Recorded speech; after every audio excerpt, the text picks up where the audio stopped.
Sheila, you can start. Good morning, everyone. I, Sheila Pradhan, host for today's program. First of all, I am very thankful to the management who have given me this wonderful opportunity to welcome you on this auspicious occasion. I would like to welcome all the teachers and my dear friends, and a heartiest welcome to our honorable guests and speakers for today's program, Ms. Mamta Priyadarshi, ma'am. Thank you, ma'am, for giving us your precious time. We are honored to have you on this occasion. As we know, today on 1st July we are celebrating Van Mahotsav Day. But do you know why we celebrate this festival and who started this? Van Mahotsav was started by Kulapati K. Munshi, the Union Minister for Agriculture, to create enthusiasm among masses for forest conservation and planting trees. It has now become a week-long festival.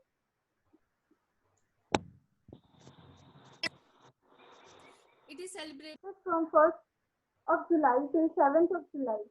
I wish you all a very happy Van Mahotsav Day. So on this day, I expect everyone that you will plant a sapling. It will help you to spread awareness amongst the people about the harm caused by cutting down the trees. Trees are life, so please save them. There is a slogan in Hindi, पेड़ पौधों को की सदैव रखवाली, तभी आएगी सुंदर हरियाली. Save the trees, save the earth. We are the guardians of nature's birth. Now, I would like to invite Ratna Rashmi ma'am for giving this speech. Welcome, speech.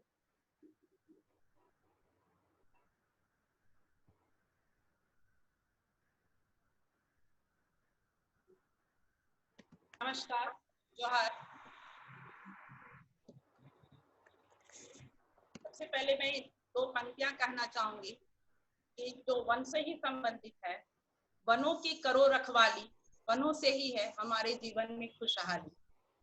सबसे पहले मैं संदर्भ में वन के बारे में थोड़ा सा आपको बताना चाहूंगी कि वन हमारे लिए कितना जरूरी है और हम लोग अपने स्वार्थ सिद्धि के वजह से किस तरह से वनों को काटते जा रहे हैं। अपने लिए केवल सोच रहे हैं, ना दुनिया का सोच रहे हैं, ना अपने देश का सोच रहे हैं, ना अपनी सोसाइटी का सोच रहे हैं। इसलिए सबसे पहले आज वन महोत्सव के दिन केवल वनों के बारे चिंता ना करके हमें अपने मन में ये दृढ़ संकल्प होने की आवश्यकता है कि हम वनों की सदा रखवाली करेंगे और जितना हो सके वनों की सुरक्षा में अपना योगदान देंगे। जहां एक और पूरी दुनिया अपने स्वार्थ सिद्धि में लिप्त है और अपने स्वार्थ के लिए वनों की कटाई जोरदार तरीके से कर रहे हैं, उसी जगह पर हमारे कुछ ऐसे भी लोग हैं जो वनों के लिए अपना पूरा जीवन दिए हुए हैं। इसी क्रम में आज हमारे बीच सुश्री ममता प्रियदर्शी मैम, जो जमशेदपुर फॉरेस्ट डिवीजन की डिप्टी कंजर्वेटर है, आज हमारे साथ ऑनलाइन जुड़ी हैं। मैडम, आपने हमारा आमंत्रण स्वीकार किया, आपका बहुत बहुत धन्यवाद, आपका बहुत बहुत आभार, आपका बहुत बहुत हमारे इस कार्यक्रम में स्वागत है। इसके साथ ही मैं अपने प्रबंधन के सभी सदस्यों का, अपने संस्था के चेयरमैन सर का शुक्रिया अदा करना चाहूंगी और उनका स्वागत करना चाहूंगी। उन्होंने हमें ये मौका दिया कि वे हम लोग को ये अवसर दिए हैं कि हम आज इस वन महोत्सव को अपने यहाँ ऑनलाइन ही सही पर सेलिब्रेट तो जरूर कर रहे हैं। साथ ही मैं अपने सारे शिक्षक शिक्षिकाओं का और अपने विद्यार्थियों का इस कार्यक्रम में हार्दिक अभिनंदन करती हूँ। आप सभी का बहुत बहुत स्वागत है। कृपया अनुशासन बनाए रखें और खुद को म्यूट रखें जब तक आपको कहा ना जाए। Thank you so much.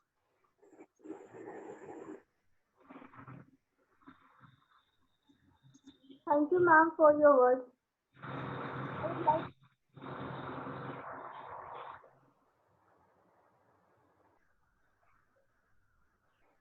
I would like to invite Vinay sir for a vote of thanks.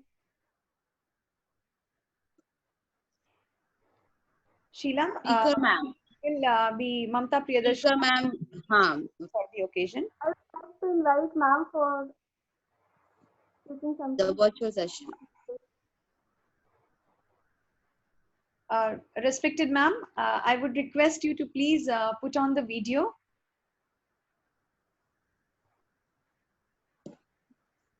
Thank you so much, ma'am. Thank you so much, ma'am, for being a part of this program. It's all yours now. A very good morning to one and all. And thank you, Sheila ji and Rashmi ji, for giving me a warm welcome. सबसे पहले I would be using Hindi and English both. I hope everyone is comfortable with it. आप सभी को one महोत्सव की हार्दिक शुभकामनाएं. Very happy one महोत्सव to one and all. आपको ये समझने की जरूरत है कि वन महोत्सव है क्या. हम सभी जानते हैं कि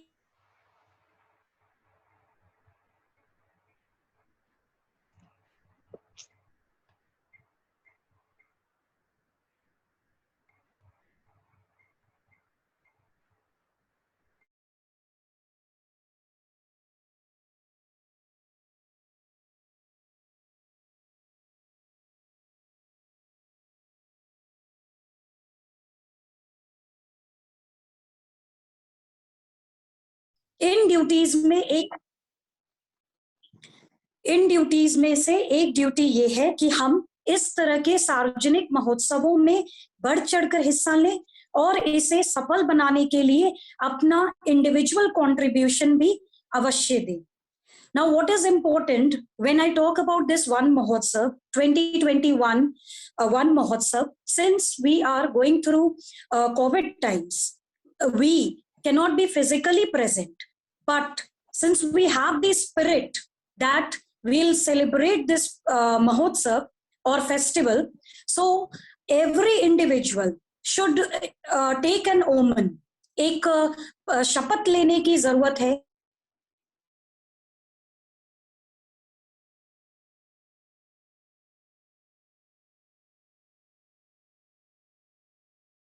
उसका संरक्षण और संवर्धन भी जरूर करेंगे. केवल पेड़ लगाना इम्पोर्टेंट नहीं है. आपको पता होगा कि हमारे फोर फादर्स ने टाइम एंड अगेन प्लांटेशन की काफी एक्टिविटीज की है. फिर भी आप ये जानेंगे कि हमारा जो नेशनल टारगेट है 33% फॉरेस्ट शुड एग्जिस्ट, अभी भी झारखंड में 29.3% ही फॉरेस्ट है. हम अपने नेशनल टारगेट से भी पीछे हैं. इसका मतलब है कि हमारे इंडिविजुअल प्रयास में कुछ कमी है, जिसकी वजह से हम ये टारगेट अचीव नहीं कर पा रहे हैं. एक बात समझना होगा कि प्लांटेशन करना केवल फॉरेस्ट डिपार्टमेंट का ड्यूटी नहीं है. हम सबों की ड्यूटी है कि इसकी रक्षा करें. पौधे जो लगाए जा रहे हैं, यूजुअली हम देख रहे हैं कि इलीगल फेलिंग, इलीगल कटिंग जैसी एक्टिविटीज. मैं ये नहीं कहती कि लिटरेट सोसाइटी में ये हो रहा है. हम ये जानते हैं कि विलेजेस और जो लोग थोड़े कम एजुकेटेड हैं, उनको उनमें जागरूकता की जरूरत है. ऐसे लोग हम सभी लोगों के संपर्क में आ रहे हैं. जैसे हमारे घर में जो मेड्स आती हैं काम करने, या हमारे घर में जो स्टाफ है, जो गार्ड्स हैं, उन्हें भी हमें जागरूक करने की जरूरत है कि उन्हें भी हम ये ड्यूटी दें कि हमारे कैंपस में जो पेड़ पौधे लगे हुए हैं उनके पानी का पटवन वो खुद से करें, ताकि उनमें भी ये जागरूकता आए कि ये आवश्यक है कि हम उन्हें बचाएं, उन पेड़ पौधों का संरक्षण करें.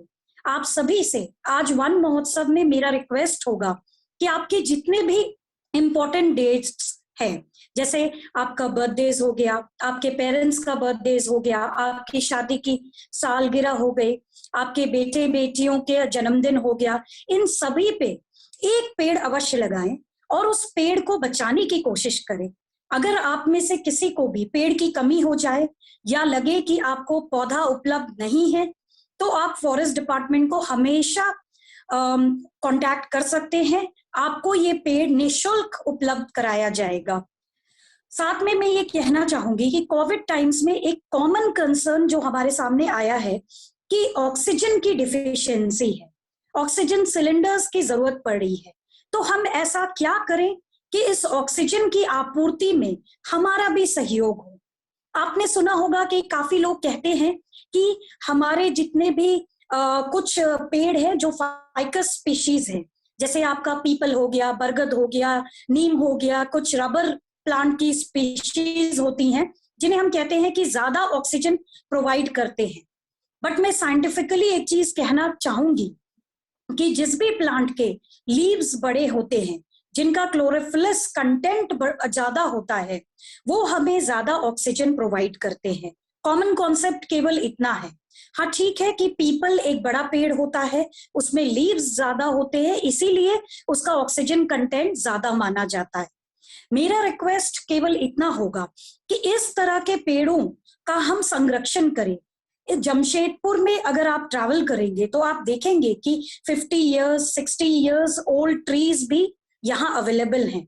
अगर हमारे सामने इसको कोई काट रहा हो तो कृपया उसे कटने ना दे।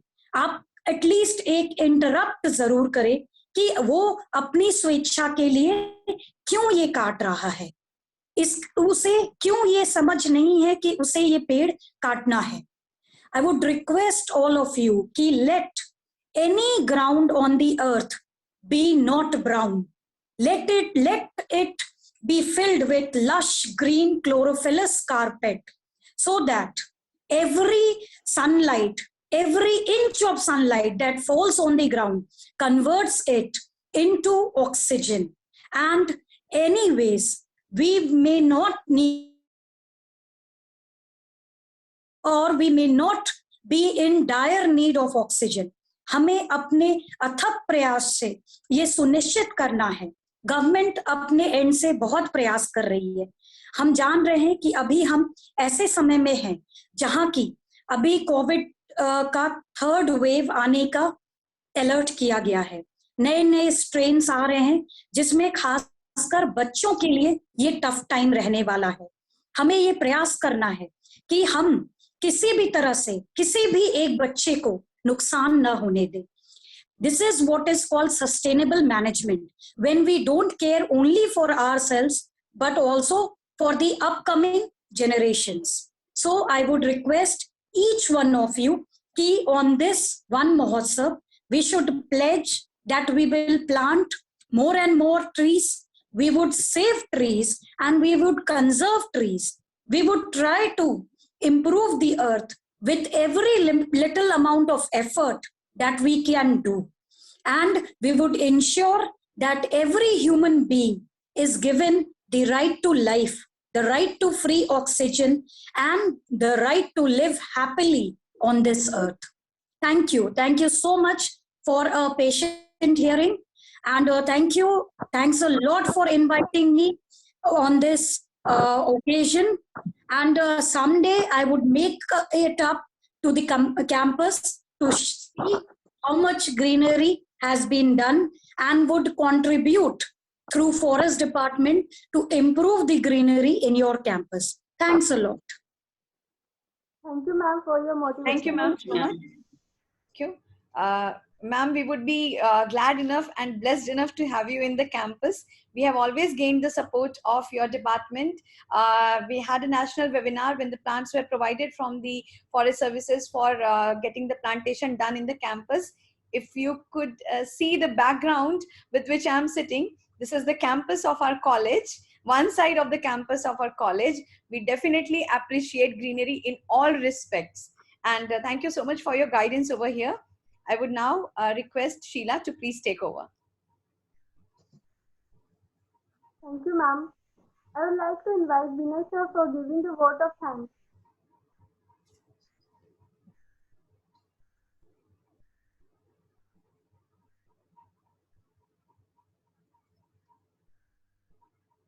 Vinay sir, please unmute yourself.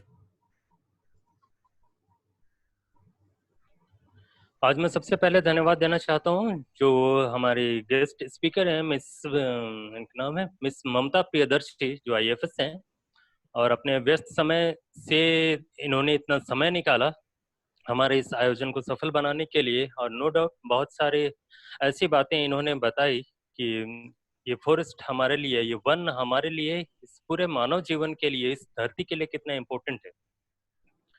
इसलिए हमें आज के दिन अगर ये फॉरेस्ट डे मनाने की जरूरत पड़ रही है, वन महोत्सव बनाने की जरूरत पड़ रही है, इसका मतलब है कि कहीं ना कहीं कि हमारे जो जंगल हैं वो असुरक्षित हैं। इसलिए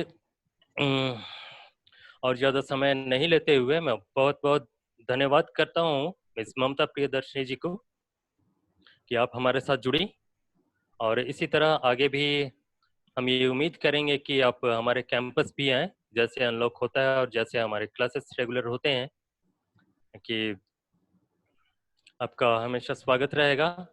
और इतना समय देने के लिए और अपने विचार रखने के लिए बहुत बहुत धन्यवाद।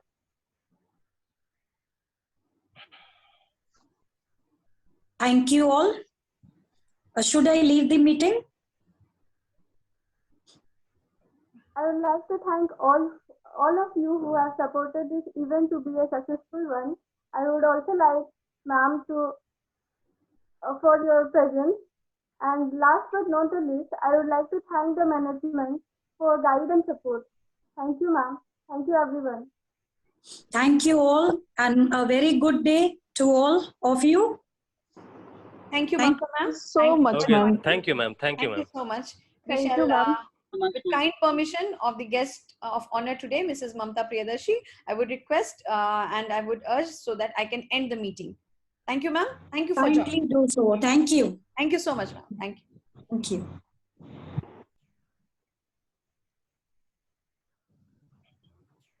Okay, thank you ma'am. हमने अभी अभी सुना मिस ममता प्रियदर्शी आईएफएस जो हैं, इनकी ड्यूटी ही है कि हमारे जो जंगल है इन्हें बचाने का। तो मैं कहना ये चाहता हूँ कि जैसे जैसे सिविलाइजेशन जो डेवलप होता चला गया, ये कहीं ना कहीं जिस नेचर से हम लोग निकले हैं उस नेचर को कहीं ना कहीं इग्नोर करते हुए एक दूसरे डायरेक्शन की ओर हम लोग जाने लगे। तो अर्बनाइजेशन जो आया, जो कि ज़्यादा से ज़्यादा हमारे जंगलों को काटा गया और वहाँ शहरें बसे, वहाँ अनेक शहर बसाए गए। इसके साथ ही जो हम इंसानों की जो महत्वाकांक्षा है, लेवल ऑफ एस्पिरेशन बहुत ज़्यादा है। हमें बहुत कुछ चाहिए, तो बहुत कुछ चाहिए, इसके लिए हम क्या करते हैं, लेते तो हैं हम लोग नेचर से, लेकिन उसे वापस नहीं करते। हमें अगर लकड़ी की जरूरत होती है तो हम एक पेड़ तो काट डालते हैं, लेकिन हम ये नहीं समझ पाते कि एक पेड़ को एक शीड से जर्मिनेट होने के बाद एक पूरा बड़ा पेड़ बनने में कितना समय लगा। उतना बड़ा पेड़ बनने के बाद उसने हमारे वातावरण में, हमारे एटमॉस्फेयर में क्या कंट्रीब्यूशन उनका था, ऐसे पेड़ों का। इन सभी चीजों को भूलते हैं। इसलिए भूलते हैं क्योंकि एक जो सो कॉल्ड डेवलपमेंट जैसे मैं कहता हूँ, उसी ओर हम लोग भाग रहे हैं। हम ये नहीं देख रहे हैं कि हम अपना हाइट तो बढ़ा रहे हैं, लेकिन नीचे कहीं ना कहीं हम अपनी जड़ों को काट रहे हैं। तो बहुत सिंपल सी चीजें हैं कि अगर फॉरेस्ट है तो हम भी हैं, इस पूरे प्लेनेट में लाइफ है। तो इसके बहुत मैं कोई ज्योग्राफी का क्लास तो अभी लूंगा नहीं आप लोगों का कि मैं आप लोगों को फॉरेस्ट के टाइप्स बताऊं। ऐसे इंडिया में लगभग 11 टाइप्स के फॉरेस्ट होते हैं। अगर ये भी जानना है थोड़ा सा मैं बता दूं, क्योंकि समय है अभी। इसमें पहला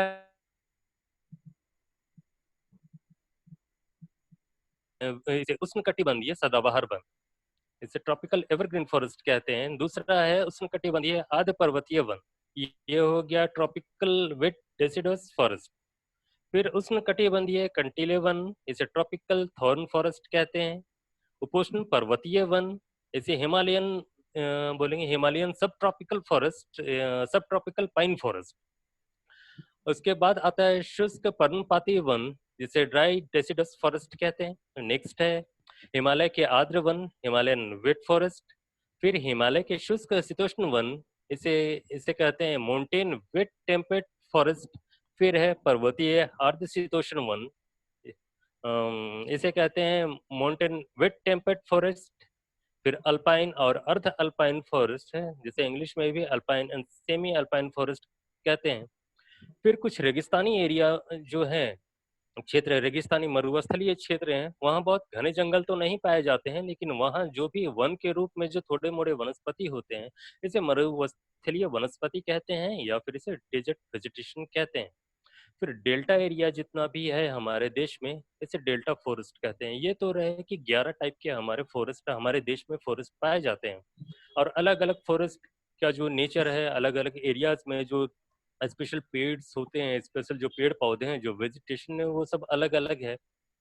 तो फिर भी हमें वन महोत्सव मनाने की जरूरत आज क्यों पड़ी? इसलिए कि अभी थोड़ी देर पहले मैं बोला था ये बात कि हमारे जो जंगल है यही इस प्लानेट का, इस धरती में जो लाइफ है उसके बेस हैं। अगर जंगल नहीं रहेंगे, आप लोग ये कल्पना कर सकते हैं कि आप लोगों के आसपास आप लोग पेड़ ही नहीं देख रहे हैं, सिर्फ बिल्डिंग्स देख रहे हैं, कंक्रीट देख रहे हैं। तो इतने सारे परेशानी जो इन फ्यूचर, कमिंग फ्यूचर में आने वाला है, अगर हम अभी अगर जागरूक नहीं होते हैं, अभी अगर वनों को नहीं बचाया गया, तो इन फ्यूचर, नियर फ्यूचर कहता हूँ, इसमें बहुत ही प्रॉब्लम्स आने वाले हैं।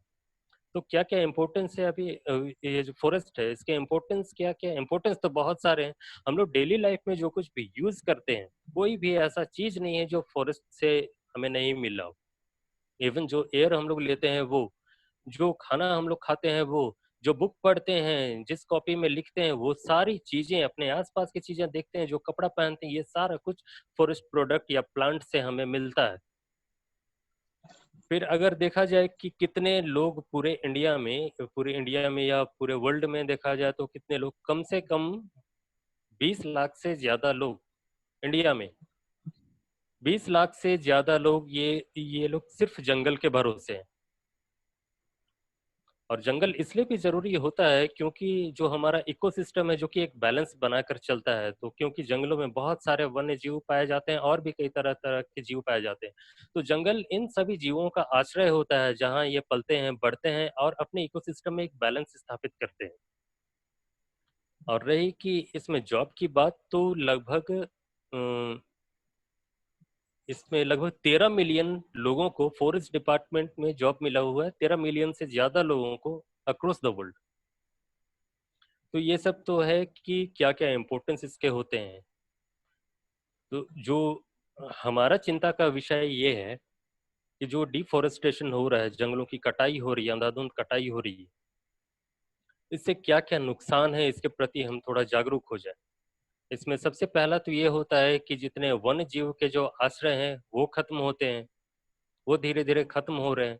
तो आप लोग ऐसे एरिया में देखेंगे, कोई ग्रामीण क्षेत्र में जहाँ आसपास जंगल थे, लेकिन जंगल धीरे धीरे खत्म हो रहे हैं, तो वन्य जीव वो आते हैं, उन्हें खाना कहाँ से मिलेगा? फिर वो आते हैं शहरों की ओर या गाँव की ओर, जो कुछ मिलता है उसे अपना आहार बनाते हैं। लेकिन ये उनके लिए सुटेबल प्लेस नहीं। अगर किसी इंसान को, शहर के इंसान को उठा के जंगल में छोड़ दिया जाए तो फिर उसके लिए बड़ा मुश्किल हो जाएगा। इसी तरह अगर जंगल के जीव को हम लोग ला के शहर में छोड़ देते हैं तो उसके लिए बहुत मुश्किल हो जाएगा। हर कोई अपनी अपनी जगह में एडजस्ट किए हुए है, इसलिए जंगल को बचा कर रखना जरूरी है। अगर जंगल नहीं रहेंगे तो जितना हम लोग इलेक्ट्रॉनिक चीजें जो यूज करते हैं, इसे ग्रीन हाउसेस गैस जो बहुत ज्यादा निकलते हैं, जो हमारे वातावरण में घुल रहे हैं, ये भी काफी हानिकारक होते हैं हमारे हेल्थ के लिए, हमारे हेल्थ के लिए भी। और साथ में ग्रीन हाउसेस गैसेस जो हैं ये हमारे वायुमंडल के ऊपर जो ओजोन लेयर है, वो ओजोन लेयर जो सूरज से आने वाली ये जो अल्ट्रावायलेट रे को जो सीधे सीधे धरती पे आने से रोकती है, उस ओजोन लेयर को भी क्षति पहुंचाती है, ये ग्रीन हाउसेस गैसेस जो है। फिर अगर पेड़ पौधे नहीं रहेंगे तो जो भी रेन वाटर होता है या भी जो भी वाटर सोर्स है धरती पे, वो धीरे धीरे ये होता है भाप बन के वो उड़ने लगेंगे ऊपर, फिर धरती पे पानी नहीं मिले। इसके साथ ही जो पेड़ रहते हैं उसके जड़ जो आसपास की मिट्टियों को पकड़ कर रखते हैं, सोइल इरोजन को रोकते हैं, फ्लड रोकते हैं। और ऐसे अभी भी भारत में बहुत सारी ऐसी जनजातियां हैं जो जंगलों के आसपास या जंगलों में निवास करती है, तो उनका जो निवास स्थल है ये भी डिफोरेस्टेशन की वजह से खत्म हो रहा है धीरे धीरे। और जंगल जितने ज्यादा कटते जाएंगे, कार्बन डाइऑक्साइड की मात्रा हमारे वायुमंडल में उतनी ज्यादा बढ़ती जाएगी, जो हमारे लिए फ्यूचर में सांस लेना मुश्किल हो जाएगा। वो सांस के साथ क्या प्रॉब्लम होता है ये तो हम लोगों ने अभी इसका एक्सपीरियंस किया है। फिर जितना जंगल काटते जाएंगे ऑक्सीजन की भी कमी होती जाएगी,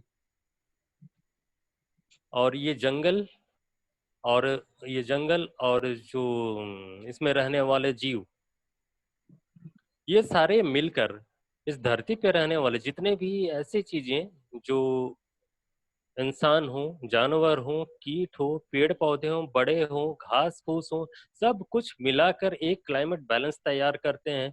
हम लोग अभी पिछले 2 साल या 3 सालों में देखे होंगे, अचानक कभी भी बारिश होती है, या फिर ये होता है जिस समय बारिश होनी है उस समय बारिश नहीं हो रही है, ठंडे के समय अचानक बहुत बारिश हो रही है। ये सब क्या है? ये कहीं ना कहीं कि क्लाइमेट में जो है, जो इसमें इसका जो बैलेंस है वो गड़बड़ा गया। तो इसकी वजह से भी बहुत सारे नुकसान होते हैं। अगर बिना समय के पानी आता है, बारिश होती है, तो फिर खेती नहीं हो पाएगा, फिर जो किसान है वो उपज नहीं कर पाएंगे, फिर हमारे लिए जो हम जो खाना खाते हैं इसमें भी कहीं ना कहीं हमारे लिए मुश्किल खड़ी हो जाएगी। और सबसे बड़ी चीज तो ये होती है कि जो इकोसिस्टम है पूरे दुनिया का, पूरे इस प्लैनेट का, पृथ्वी का, अर्थ का जो इकोसिस्टम है, इसे बैलेंस करता है फॉरेस्ट। और हम लोग अगर इसे नहीं बचा कर रखेंगे तो हमारा फ्यूचर जो है ये बहुत ही डरावना होने वाला है। तो हमारे लिए ये जरूरी है कि हम अपने अंदर हम लोग इतना जागरूक हो जाएं कि कम से कम पेड़ लगाएं। अभी जो मैम ने कहा था कि कम से कम हम जो कुछ भी पर्व त्योहार मनाते हैं, कोई पर्सनल अपना ओकेजन मनाते हैं, वो अपना मतलब एनिवर्सरी हो, बर्थडे हो, तो इन सब सिर्फ पेड़ ही लगाएं। तो उस समय तो हमें नहीं समझ में आएगा कि हमने क्यों लगाया है। पेड़ लगाना ही काफी नहीं होता है। जब तक वो बड़ा नहीं हो जाता है, जब तक वो ऐसे आवारा पशु जो खाते हैं उससे सेफ नहीं हो जाता है, खुद सरवाइव करने के लायक नहीं हो जाता, तब तक हम उसका केयर करें, इतना कम से कम कर सकते हैं। और यही एक चीज है जो आप छोड़ जाते हैं इस दुनिया में, जो आपके बाद कई पीढ़ी तक वो रह जाता है। तो मैं उम्मीद करता हूँ कि और इस सेशन को मैं बहुत ज्यादा और नहीं खींचना चाहता हूँ। मैम बताएं कितना समय बचा है? ऐसा मैं देख लेता हूँ। 3 मिनट्स और हैं शायद, 3 से 5 3 मिनट। मिनट्स, हाँ 3 मिनट्स है। ओके ओके, आज बहुत सारे स्टूडेंट्स भी जुड़े हैं। तो जैसा आप लोगों को ये जो वन महोत्सव मना रहे हैं, इसका जो फ्लेयर है ये तो शेयर कर दिया गया है, इसलिए सभी को तो पता है कि आज हमारा ये सेशन था। ये सेशन जो चल रहा है, इसके बाद कल हमारा लाइव प्रेजेंटेशन एक होगा, और उसके बाद पोस्टर मेकिंग विद स्लोगन का कंपटीशन है। उसके बाद 4 तारीख संडे है। संडे हमने किसी तरह का कोई इवेंट इसलिए नहीं रखा क्योंकि 5 तारीख जो मंडे पड़ रहा है उस दिन वीडियो मेकिंग का कंपटीशन है, और वीडियो मेकिंग के लिए कई तरह की तैयारियां हो सकता है आप लोगों को करनी हो, इसलिए हमने उस दिन कोई प्रोग्राम नहीं रखा है। 6 डेज को ग्रुप डिस्कशन का एक प्रोग्राम है। और ये सारे प्रोग्राम्स मैं क्लियर कर दूं कि ये फॉरेस्ट पर ही उसी से रिलेटेड है, इसलिए आप आपकी जो भी तैयारी होगी वो फॉरेस्ट से ही रिलेटेड होनी चाहिए। Okay, thank you. Thank you, sir. So thank you all for joining. I shall end the meeting now. Thank you so much. Thank you, all of you. Okay, thank you all of you.